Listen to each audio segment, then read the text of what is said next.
A nod, and Julia Bryce was strolling back to Eurovitch. Kat kept the fake composure plastered on until she had turned the corner out of the lobby and into Pillar Point Station's narrow concourse. Bitch! She's working on a research project, but I have work. Makes it sound as if I'm pouring the tea and delivering milk. Chrome-plated bitch! Then she slowed down, in her thoughts as well as the furious pace she was marching along at, while comprehension dawned. 18 years on from that tight, fevered hothouse of a coactile group, and Julia could still prod her temper and stir up feelings of low self-esteem. She had nothing to be ashamed of, and every reason to feel good about her achievements. Yet, self-justification was not what she needed.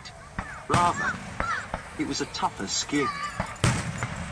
Then she stopped entirely, realising that she had walked right past the entrance to the small foyer, where an elevator gave access to the floor where Forbes had his office. And, on the spur of the moment, she decided no, she wasn't going to go up there and endure Forbes's verbal thuggery. If he truly, urgently needed a report, she would be more than happy to send him a text version via the sat grid. Feeling liberated, at least for the time being, Catriona strode along the low-ceilinged complex, past the small shops and empty cafe, heading for the main security doors, beyond which lay Sagrana. Or rather, a small community of Uvovo traders dealing in fresh fish and fruit, and a couple of Trictra sheds. She knew that the security auto system would sense her ID tag and log her out when she left, and that Forbes would find this out not long after. But she was eager to get back to the trees, back to Sagrana, to see if there was anything on the file from Galena. But, most of all, to ponder the Pathmaster apparition's words. Seek out a Voudron. The words had come in a kind of blackened whisper. Undertake a vigil. All will become clear to you. A vigil? What might she learn from it? Something to give her investigations an urgency in the eyes of the Institute, perhaps, and to bring a certain measure of fame her way. Perhaps even enough to ensure that Julia and her minions heard about it. Well, it may not be the healthiest reason for seeking fame and fortune, she thought, as she emerged from the station and made for one of the Trictra sheds. But it's the way that makes me feel good. Chapter 29. Teo. He was recalling the disaster at High Lochiel as he, Rory and Jansen crouched next to the ground floor fire escape in a side alley.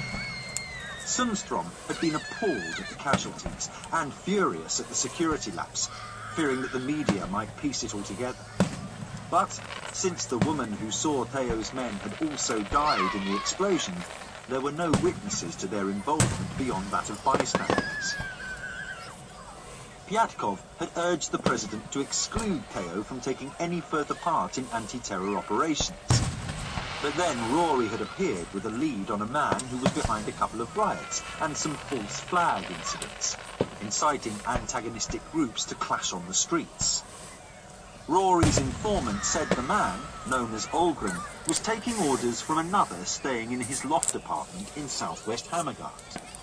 So, after a hectic cross-town dash, during which Rory made certain that both men were still there, Theo and his men were assigned to secure the fire escape, while Pyatkov's other teams took control of all the stairways and the lifts. The building had 8 floors and was a mixture of owner-occupier and rented property, and Theo's anxiety was winding tighter and tighter. What if this was another elaborate setup? What if Rory's informant had been fooled by another high-tech illusion? Advance reports from the High Lochiel explosion said that a small device, possibly a hologram projector, had been recovered from the charred ruins of the top floor. Could they be sure that they weren't walking into another deadly trap? He stood up. Okay,